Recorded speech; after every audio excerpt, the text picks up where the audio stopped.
Welcome back to Nick Lenz, Comic Corner Classic Last Known Classics.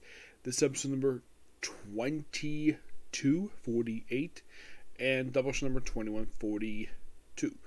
I have two Marvel trades for two characters who have frequently interacted with each other a lot in the Marvel comic universe. First of which is Spider-Man. Well, this is the first trade for the revived Spider-Man title, Spider-Man Volume 1, The End of the Spider-Verse. Yes, written by Dan Slott, art by Mark Bagley. Few things before I talk about the story itself. Number one, when this book was first announced, I think a lot of people thought this was going to be just a limited series, focusing on the end of the Spider-Verse. That's what a lot of people thought. And then all of a sudden we see issue 8, we see issue 9, 10, 11. Yes. Also, this book has a well, because Marvel likes doing this, it has more legacy numbering. I'm not kidding about that. It seriously does. Now, this is technically the 4th volume for the series. And you're thinking, what? 4th volume? What the heck are you talking about, Nick? Well, okay, the explanation for that is this. The original volume for Spider-Man was released back in the 1990s, started by Todd McFarlane. Yes, Todd McFarlane started the damn thing. Yep. And he left. The book went through a bunch of writers, lasted for a total number of 98 issues, and then they got restarted. Yes, seriously. It got restarted right after the events of a story known as... I'm trying to think what was the name of the thing. It was, where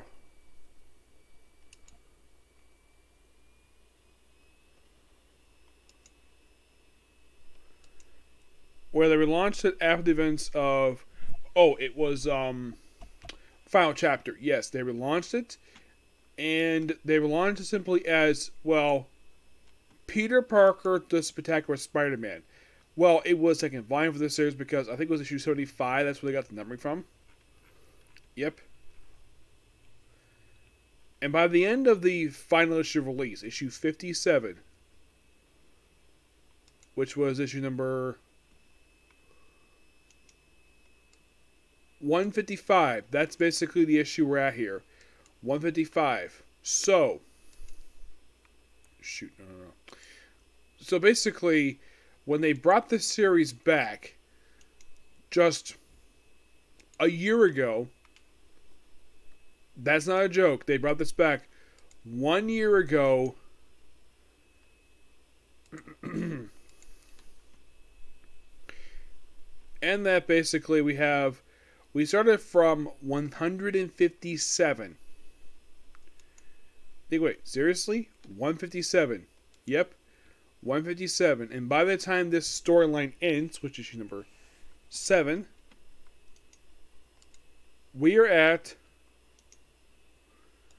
issue number, if I can get to it here.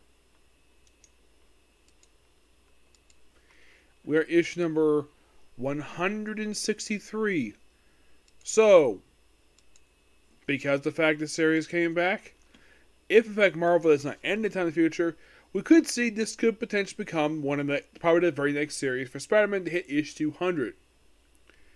The first being Amazing Spider-Man, then Spectacular Spider-Man. They might be thinking, what was next book at 200? That was the Ultimate Spider-Man book. That at 200. Yep. That at 200.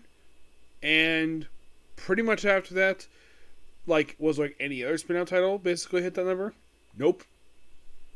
Yep, that was the third ever one because, well, Marvel doesn't have all the Spider-Man titles usually last for a long period of time, so that was the reason for it. So, Spider-Verse. This is actually the third of the stories. Now, there's also a mini-series called Spider-Verse. I have not reviewed it yet. But this is supposed to be the conclusion of all the Spider-Verse stuff. Okay, so Slott comes back to this title while writing this character mostly since 2018. Though he did write him when he guest starred in issues of Fantastic Four. Yes. This book was just launched in October of last year. So this book is publishing now for almost a year now. So we start with basically explaining Spider-Man's backstory. Plus, I love it where they have on the banner here. We have the story End of the Spider-Verse because basically that's what we started with. So we recap Spider-Man's origin story with him being a Spider. Then we see him where he's just walking on the street talking to Norman Osborn.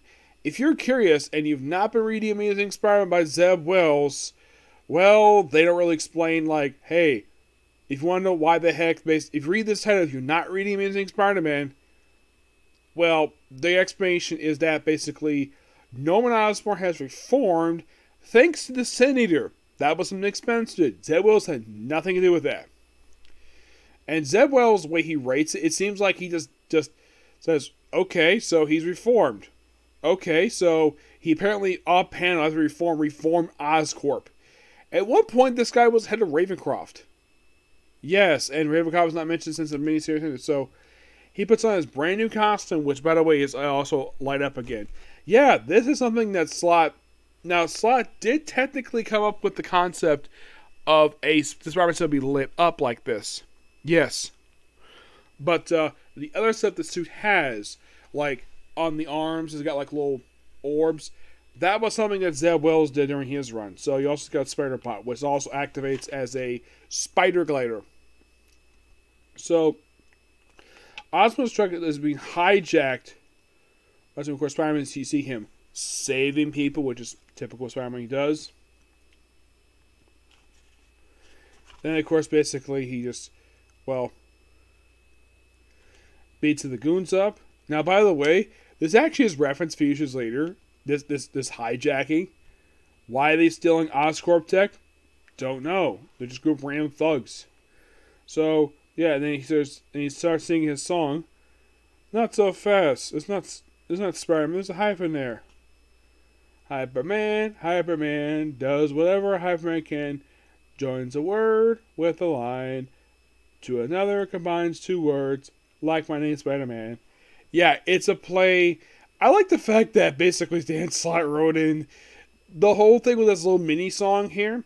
It is a reference to the 60s the 60s TV show where they had this very song. He's like, he's too kind. And he proceeds to web him up to the Oscar van. Everyone takes pictures with a smartphone. Everyone thanks him. And of course we see the Spider-Bot giving a buck. And basically these kids who basically do this for money. Like, oh what? Only a buck? Cheap sensor spider robots. And Spider-Man asks the silly question of, hi, anyone have a pen? You gotta write you're a courtesy of Neighborhood Spider-Man. You guys know my moves, don't you? And then we see this mysterious person. This woman right here. Who is this woman? Shira.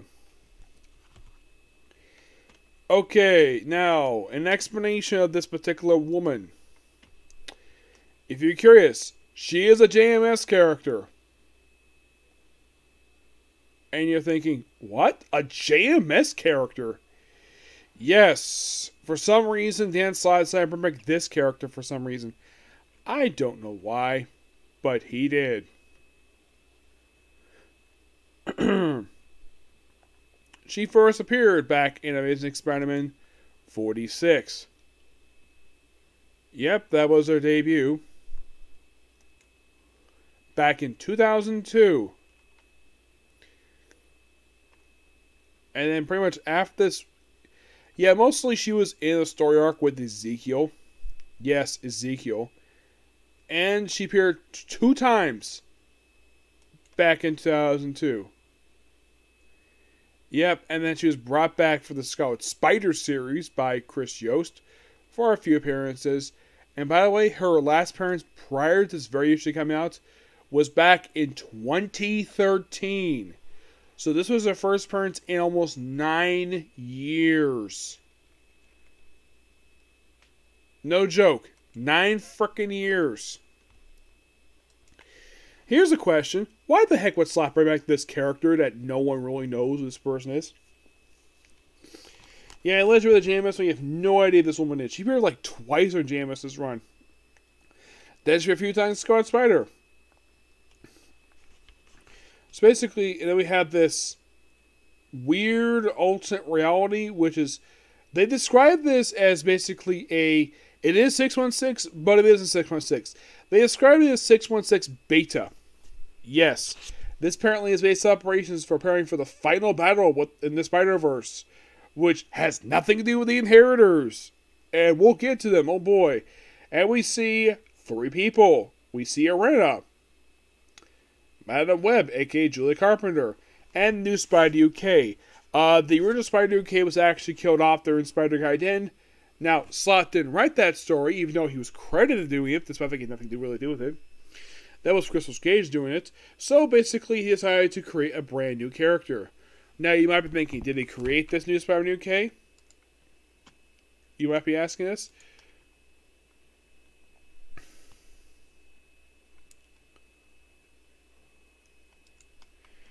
The new Spider-Man UK was not a creation of Dan Slott. It was a creation of Ramsey and Zoe Zugud, who did like one book prior to that one. Yeah, Ramsey. Yeah, it's like basically they brought in a British writer for this one-off appearance. They create this one character. And by the way, her boss, his name was Addison Stewart, who is a female version of a character who, from pages of Excalibur.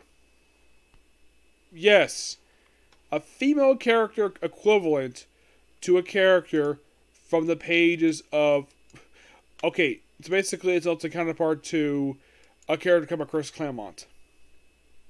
Because why not? Yep. So, now Arena was previously Spider-Girl. The 616 Spider-Girl. She took up that identity, I think it was just after the events of a storyline known as Grim Hunt. Because basically, well, she apparently part of this got back her Arena power, so they proceeded basically action to help out Spider-Man. Of course, he's just a celebrity. And then Spider-Man goes off. A portal opens up with a bunch of bugs. And of course, basically, like, you don't know what the heck is going on. And all of a sudden, a portal opens up. And it's freaking Moreland! Another JMS character and a character Slott basically did a bunch of retcons to. Yes. JMS basically, like, anything is so... Now, JMS did create Moreland. But here's the thing. Anything associated with him when it comes to Spider-Verse, that's all Slott stuff. Basically, anything around him was created by Dan Slott. But he is a JMS character. And of course, Spider-Man, obviously, Moreland. He beats the crap out of him, trying to whip his mouth because basically, well, he's going to eat him. Because of course he does. He's an inheritor. Then, of course, Ozma calls him like, what's going on? Just going off? Like, no, so just fine. He continues to fight Moreland for a while, loses part of his mask, some cars getting damaged. And then he's starting to get webbed up by Silk and Miles Morales. Now, you might be thinking, okay, now, Silk. Has she done anything since Spider-Verse, the original one? Very little. Yes, seriously. She's a character Slott specifically created. I'm glad Slott included her because basically she's always exclusive to Spider-Verse. But it seems like anything that's not associated with Spider-Verse, it seems like Marvel writers have no idea what to do with this woman. I mean, she had an ongoing series at the Spider-Verse, which was really good, by the way. Lasted a couple years. It basically wrapped up a plot thread Dan Slott did. And since then, she's mostly been sporadic since then. Having 2 miniseries. Got another one started really. I think one just started, new one just recently. But nothing ongoing wise. She even doing a superhero team comprised of Asian superheroes because she's Asian. So I was like, Silk, Miles, good to see you. Yep. And then Jessica Drew shows up. Yes, Jessica Drew. Like, what? What's going on here? Get him in because we fight him. Yep. And then, of course, more bugs. And then all of a sudden, Spider-Man Noir shows up. Yes, Spider-Man Noir shows up. Like, oh, cool. Good to see you, man. Help us out, dude. And then he brings out a freaking knife. Like, what the heck is this? And he just grabs Jessica Drew by the hair. And he stabs her in the freaking gut. Like, what the heck is going on here? And then she comes in. Then she is like, what? Like, no wound? What's going on here? And then she's unraveled. She's removed from the Spider-Verse. Yeah, I kind of felt this when this issue came out last year. This was a terrible idea. I mean, of all people to kill off, he killed Jessica Drew, a woman who just lost her ongoing series just prior to this. Yeah, she just got her series got canceled just prior to this, and they kill her off at her next appearance. And I'm sure Slott got a lot of hate for this, because there probably is some Spider-Man fans out there, but I'm sure that she got a lot of hate for this. And one of the things she says, basically, like, she basically worries about, Gary, her son. And then basically, oh, Spider-Man wants to attack him, but then Moreland saves Peter. What the heck? And he says, phew, yes. You give a chance to speak, I'll tell you. Your Spider-Verse has fallen. Huh? I better aid you. You, in a war that's greater than the Inheritors. Huh? Then, okay, so apparently Noir is real. He's actually infected. He's not the only one. And apparently, like, ooh, nice macabres you got there, Pete. Guess he doesn't worry about getting confused anymore. Yeah, basically, they've turned him into a bee. Yes, Noir's turned into a freaking bee. Because of course he is. And then 3 more people pop up who's been affected. Now I know my friend Tivia, basically, I mean, he read this story. He probably was upset seeing this. We see Mayday Parker, Spider-Girl, Gwen Stacy, currently Ghost Spider, and Hobby Brown, Spider-Punk, who's been infected as well, ending issue 1. They're all here. There is many. Yep. And that's just issue 1. Yes, issue 1. Yep. And we have more people been affected by this stuff.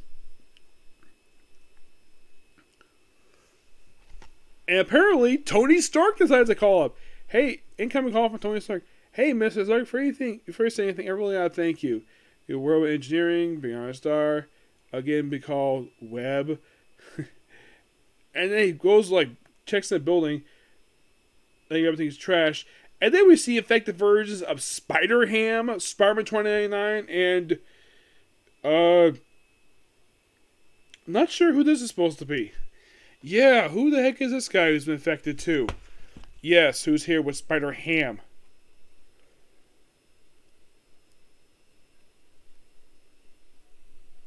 Which, okay,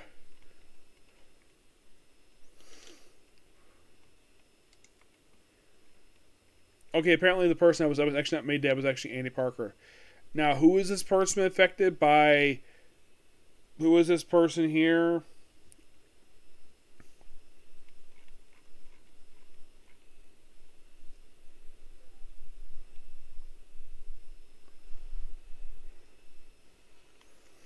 So basically, the Spider-Man of Earth TRN-91 basically. Okay, so this is actually Spider-Man India.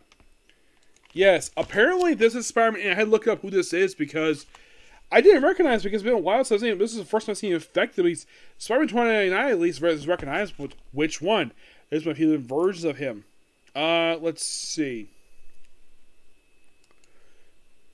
From what I tell for this actually is the one that popped up from the Nick Spencer stuff.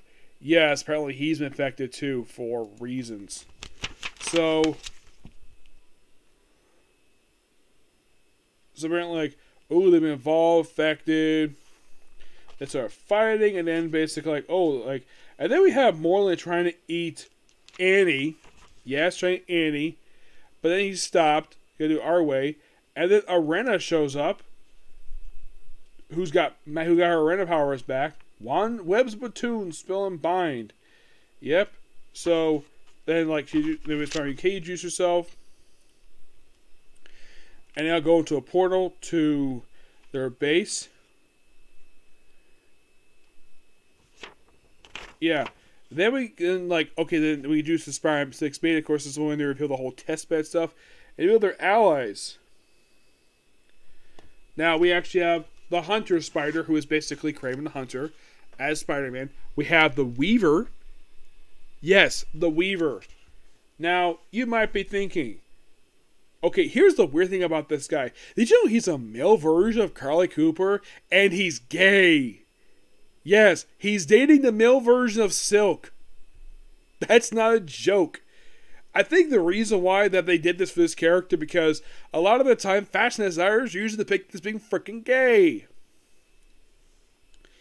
This woman here with the dress, that's Spider's Spindress. She's a singer. Yeah, and of course, yeah, Miles, but wait, back, of course, Miles, you're Kraven, but you're Spider? Yep, Hunter Spider. And then we have Spindress, that's basically her name.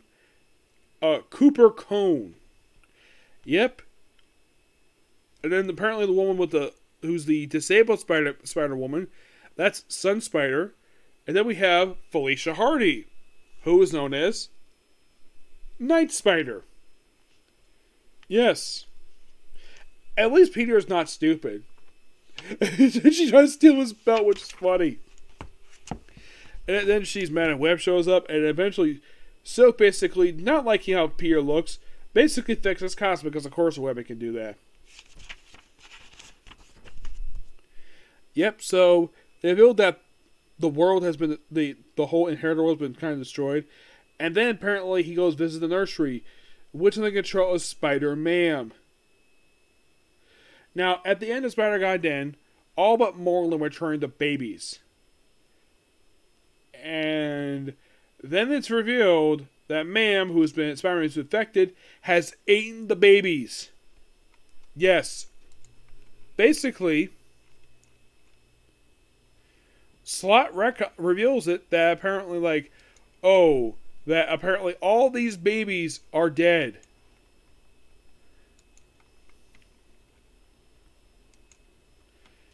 Yes, for some reason, they decided to kill all these characters off for, like who are freaking babies.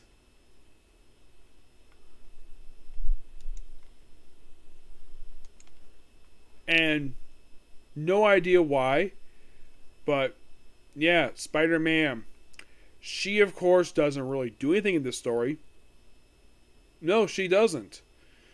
Not really sure why.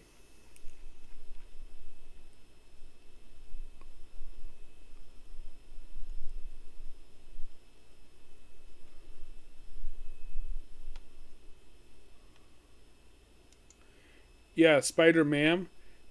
If you're curious about Spider-Man herself, she's basically Aunt May, who's basically infected with the power of a spider. Yep. Yeah, and after this one issue, she is not seen again. Well, she pops up for a Spider Unlimited comic, but yeah, it's a big cameo. What happened to her? Never known. It could be implied more than ate her, but who knows? Then you find Shire, who's been released for some reason.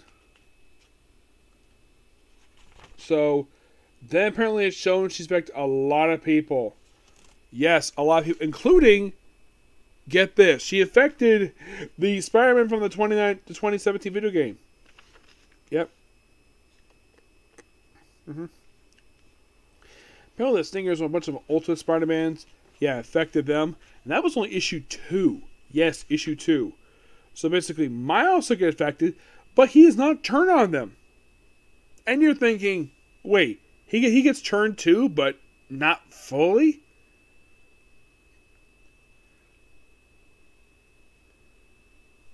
Yeah, there actually is an explanation for this.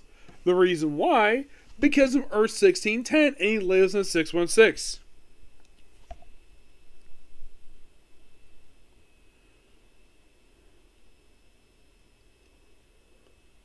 Yeah, so I'm like, interesting. So then they go to, they basically bang a Loom World.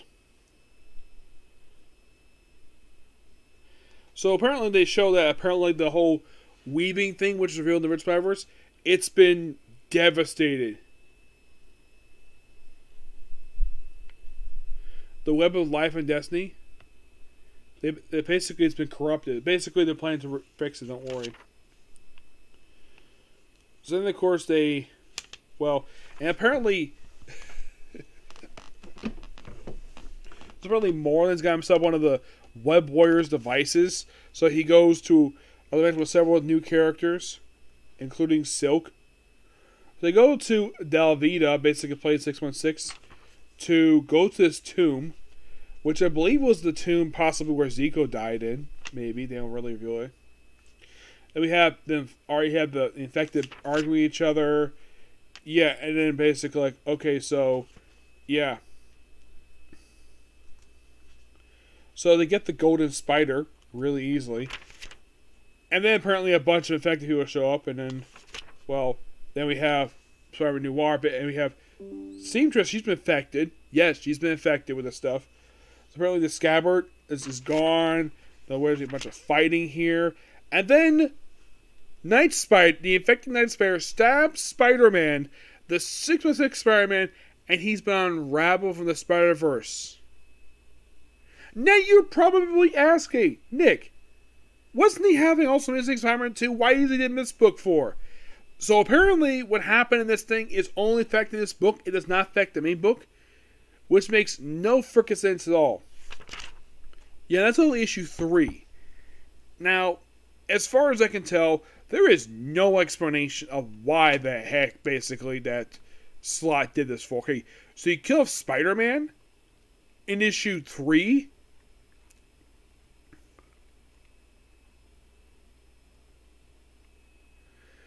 And then, like, okay, so we have a new main Spider-Man named Peter Palmer, who was created specifically for the story.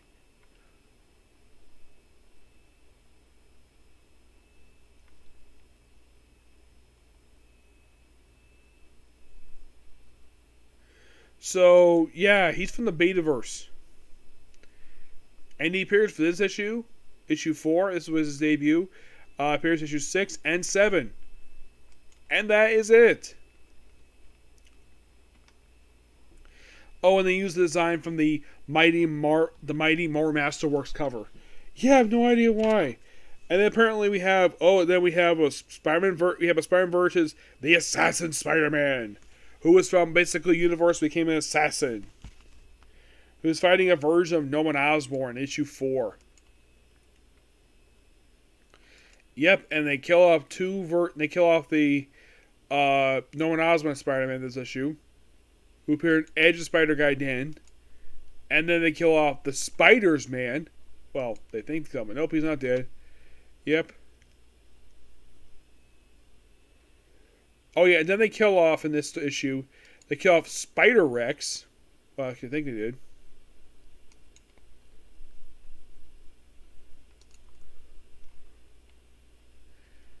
Spider-Bodroid. Yeah, he appears for one issue. Enhanced with Dr. Oscar McDaniel. Okay. An Eric Larson character. Yeah. So, right after this, we have more fighting. Break through a temple.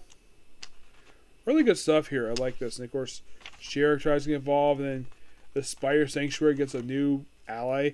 And apparently they discover, basically, like, oh, there's a dungeon for the unaffected, which apparently is made up of Mary Jane Watson for New Year Vows, a sentient Spider-Mobile, yes, seriously, and Miles is here.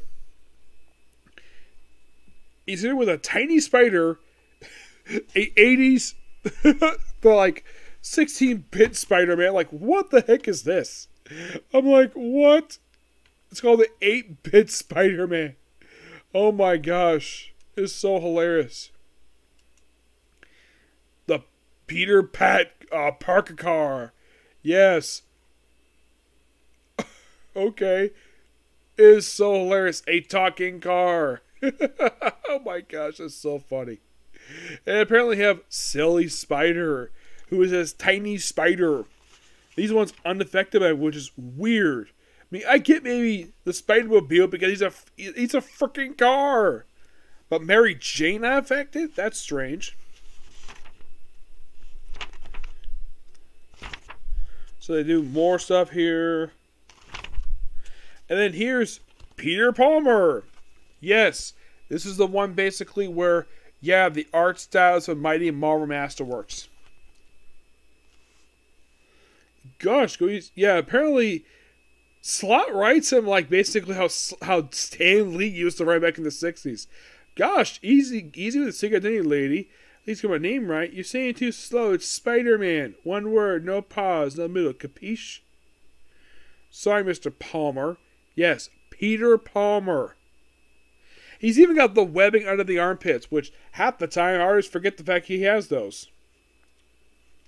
Then we follow up a little bit here with basically where Osborn recovered his stolen loot. And then we see that apparently we see an employee with a stick with him. Basically a crutch.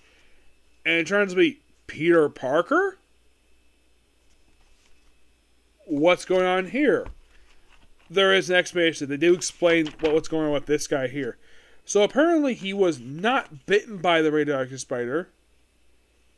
Because in this version, like, instead basically have his hand here, he had his hand up here, so it missed him, and went to Cindy Moon biting her foot. Which did happen. And then for some reason, then we have Flash to be a bully. Peter Sagar's glasses on. So he helps him up. And then we have the famous break-in from Amazing Fans 15, which Ben Parker does not die, but Peter gets wounded by the burglar, which still to this day we have no idea what this guy's name is. He's only referred to as the burglar. Yes. So he basically risks his life. Of course, Ben punches him. So Peter basically risks his life to basically stop him. And then Flash basically gets new respect for him. Just because he saved his aunt and uncle from a burglar. Yeah.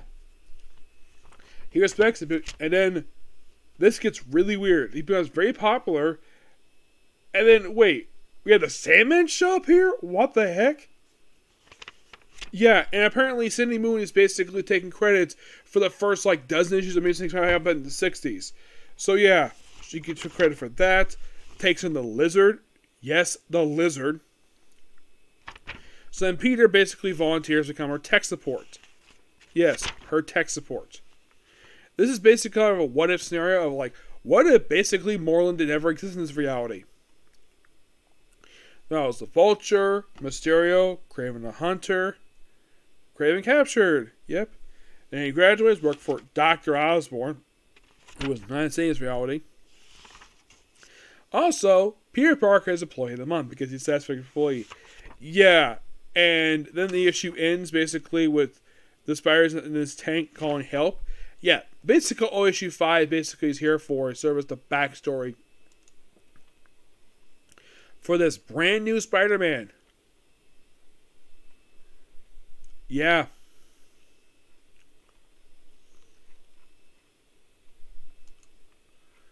Yeah, and get this, when this book came out, they actually had a backup issue in this thing, which deals with basically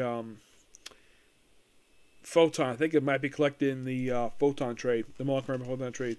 So basically, if all the infected here, I know I'm talking for a while, but this is still pure fun. And of course, they all basically like say they're here, and of course, yeah, a bunch of weird stuff happening here. And of course, basically, Moreland, Arena get captured, and right before Shira, and of course, Moreland tries to stab with it, but it doesn't work. Yeah, Spider-Man. And then, of course, Hunter Spider knocks people out, frees everybody. They have Miles, who basically is who's still infected, but he goes pick people up. Very important people. We'll get to that. So we have more fighting. It's like, no, yes. And of course, he has one infected. He was like, "Look around, loser. We all got that." He's like, "No." Yeah, she gets slashed, and more people come in to help. And of course, Moreland basically helps her out because she's the bright, like, hunger. I must feed of what the brightest spiders taste like. Yes. Then she basically sliced up his arm. And then apparently, Moreland gets sliced up, unleashes white light, leading into issue number 7. Or apparently, like, these two people who were infected were unleashing the bugs all along. And everybody gets brought here, like all the spiders. Everybody's been cured. Yes, everybody's been cured. Moreland basically is just like famished. He starts to hide. He says next time he shows up is in Web of Carnage #1.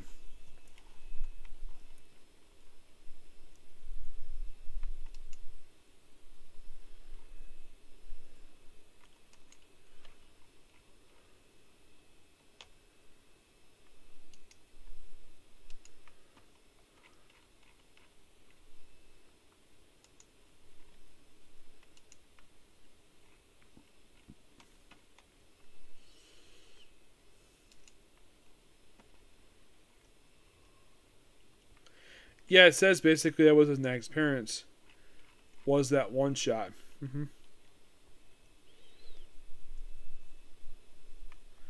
Let's see. Web of Carnage. Let's see. Was this one shot released? Not yet. Actually, it's coming out really soon. So this will be the next time you see Moreland is in Web of Carnage. It seems like a strange place for it to end up. It's a Ram V book.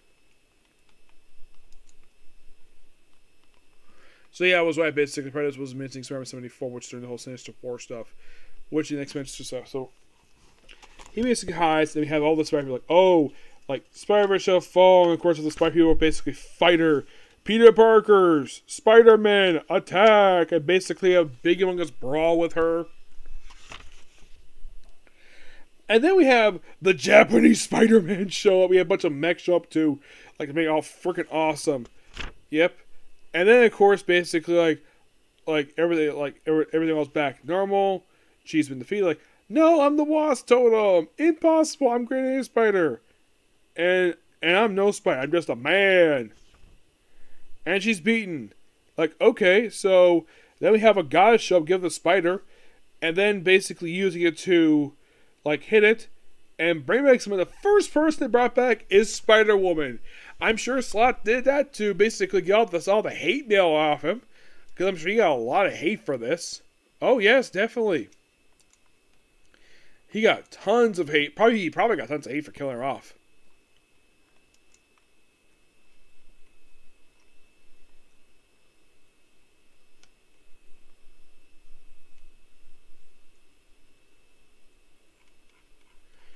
Yeah, and this is something quite weird about this. Next person comes back here, which is kind of strange. A guy who's not been seen since Spider-Gwen #5. Yes, seriously. So they bring back Spider-Woman. Like, okay, interesting. Then they basically turn the Dr. Peter Parker back to the missing Spider-Man. Like, okay, back to normal. Spider-Man took place, of course, a few days. And then they bring back Scarlet Spider. You're thinking, what? When did he die? No idea, because he didn't die prior to this one. Nope, he just apparently got killed off screen. I'm thinking, really? They killed off Scarlet Spider. For reasons not really explained here. It's just that, well, he's brought back. And then we have something that's become very controversial. Like, okay, so someone else come back. Who is it? Spider-Boy. Who the heck is frickin' Spider-Boy?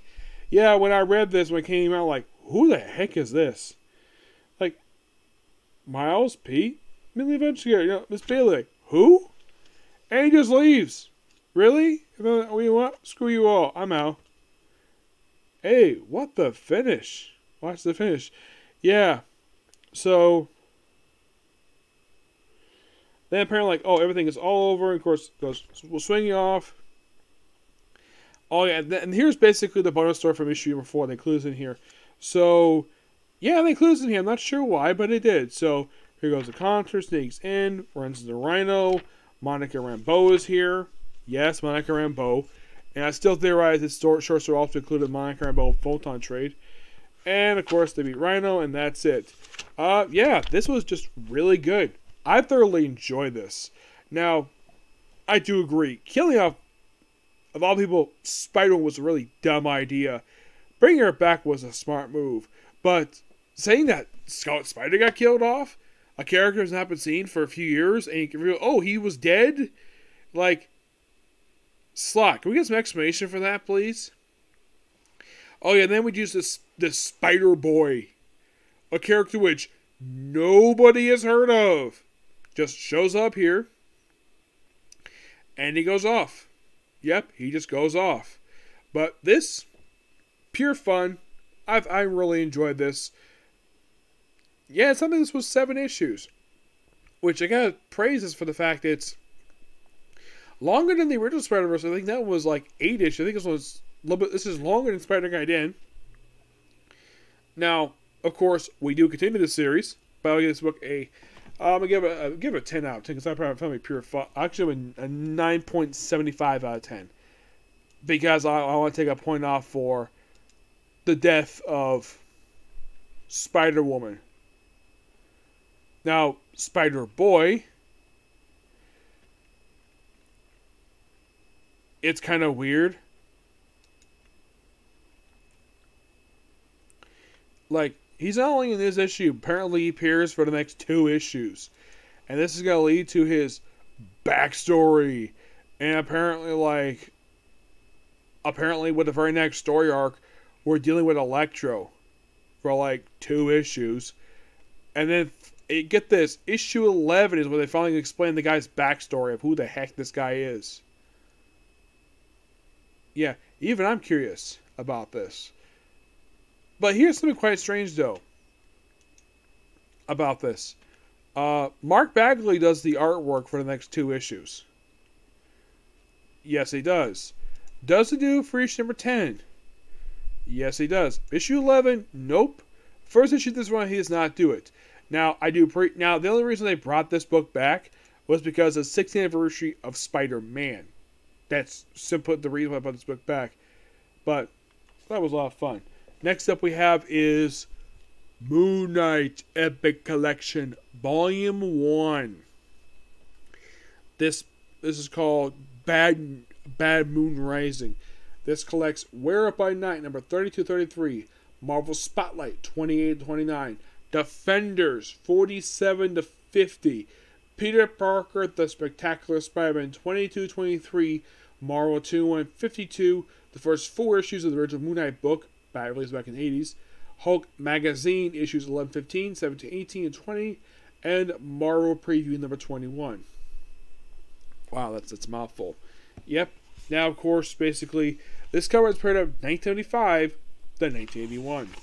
Now, we do have basically his 2-part debut, where 32, he's basically a bad guy, and 33 becomes a good guy. He was hired by the committee to capture Jack Russell. By the way, the book is written by Doug Moak, is one of his co-creators.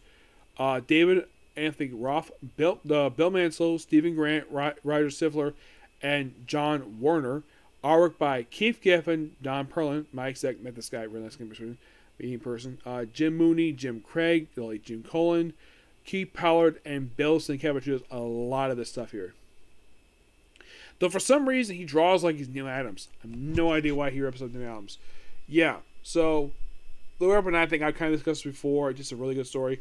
Then we have the 2-parter from Marvel's. Basically, a lot of the time, with the exception of the Defenders issues, it seems as though that these other books here are just spotlight appearances for the character, where he just handles a bunch of mercenary missions, basically stuff and they do in fact reprint these things in specials. Yep. So right after this 2-part story, which after he gets his money, he basically turns on him, and then we have Moon Knight's first solo story.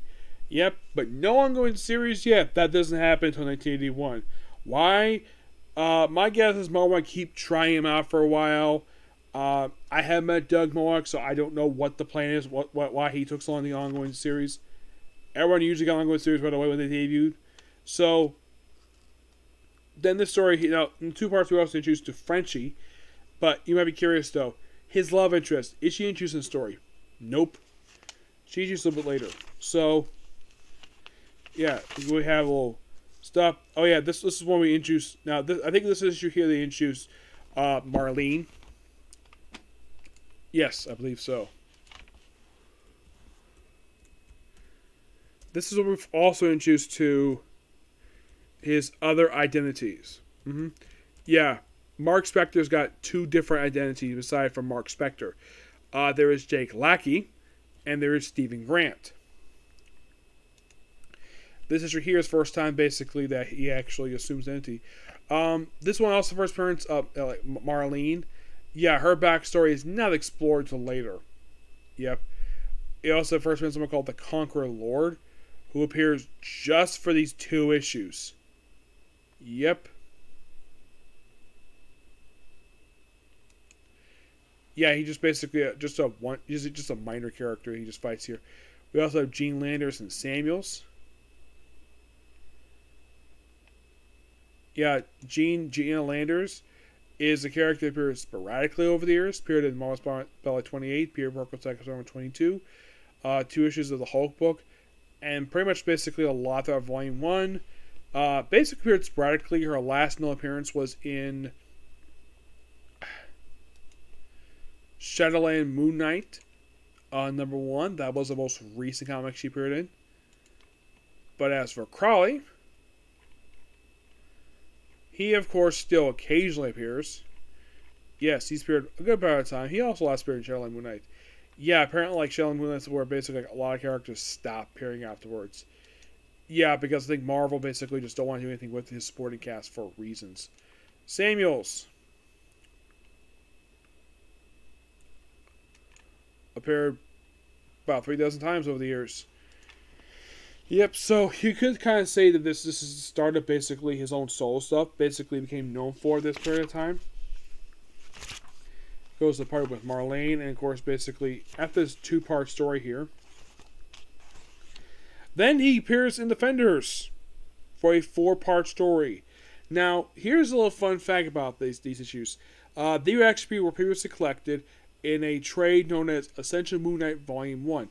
Everything in this trade here was put in that particular book, except for these 4 Defenders issues. They were never put there. Why? Don't know why.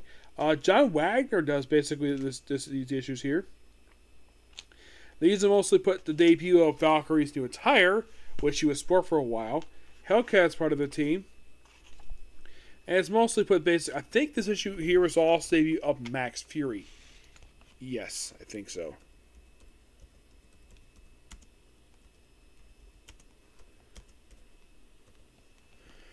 Who is Max Fury? Nick Fury's LMD.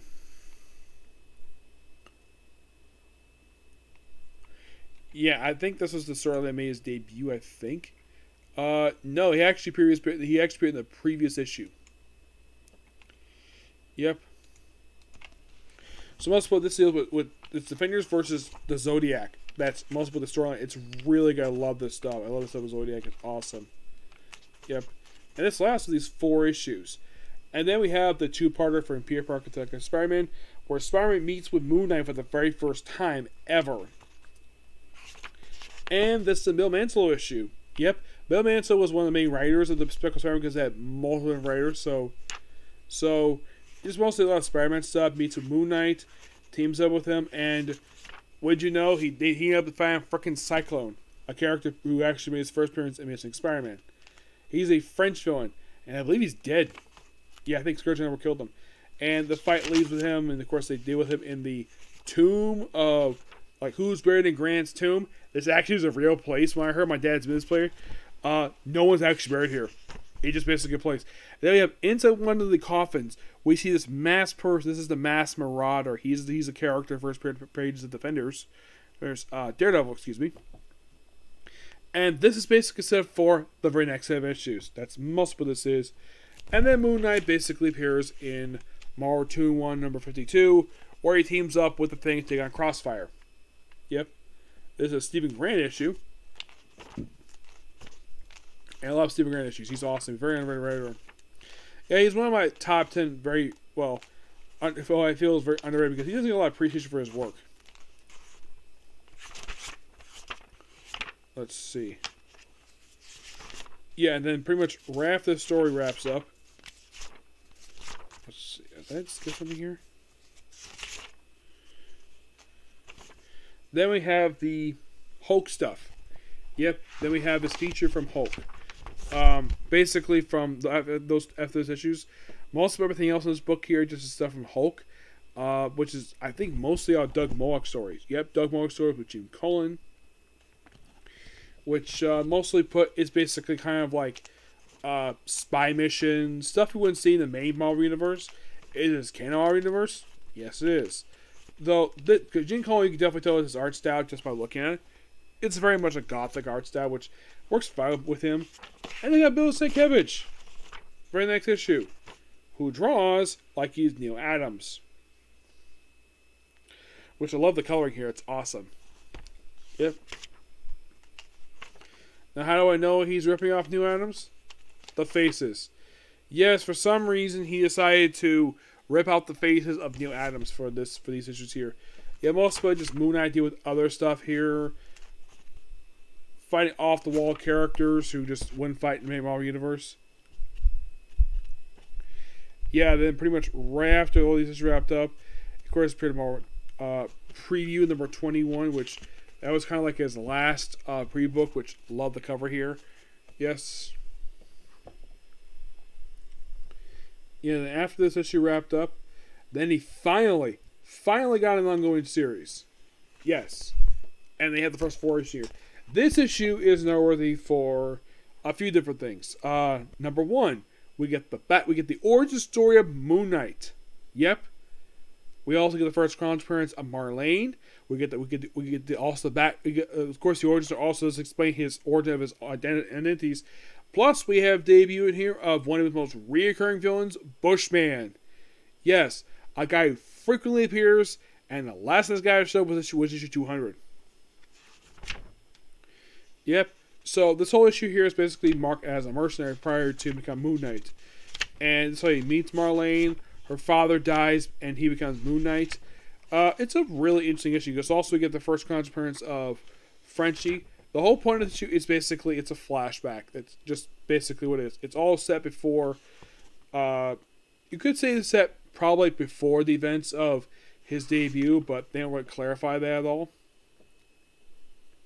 And then we have, I think, on like a serial killer in issue 2. And then we have, take on someone called Midnight, whose son becomes his partner later on. Love these covers here by Bill Sienkiewicz. These are really awesome. I love these things. Yep. I should write this book. This has been going really long. So, yeah, but this book, pure awesome at its finest. Love this book. I give this book a 10 out of 10. Nothing really wrong with this book in particular. Just really good Moon Knight stuff. I will review more Moon Knight in the future because here's the weird thing of Moon Knight. With the present day stuff, I reviewed a lot of Moon Knight so far. Everything released in the last 20 years, I have already reviewed.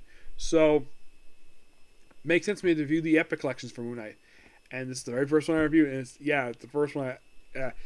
First one I reviewed for Moon Knight, and it's the first one. Makes total sense. Now you might be curious though, before I end this here, how many Epic collections are there for Moon Knight? That's a very good question.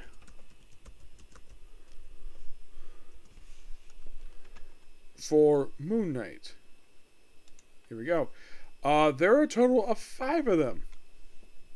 Yes, 5 of them. Now, the 5 that have been released, the next one said release is going to be next coming October. So, technically there's 4 out right now, and the first 3 collect the entire first volume. By volume 3, you'll be done with basically volume 1 for Moon Knight. Volume 4 contains second volume plus his appearance he made, and the start of his basically 3rd book, which I'm looking forward to discussing that because some of that now in the 4th book, a lot of the issues in that book basically were never caught before. Yeah, that'd be quite interesting to talk about that when I get a chance to get hands on those books. Yep. But yeah, that's going to be pretty much a particular view. This one's been quite long. It went for almost an hour because it's like a lot about Spider-Man. But yeah, so at least there's something to say. Yep.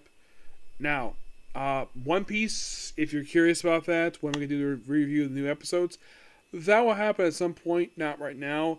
Probably when I get back to Tokusatsu, I might get a chance to look at that. But right now, focus on our stuff, okay? Next video, which will be tomorrow, which I may get a chance to do Dr. Stone, okay? Next video. Bye.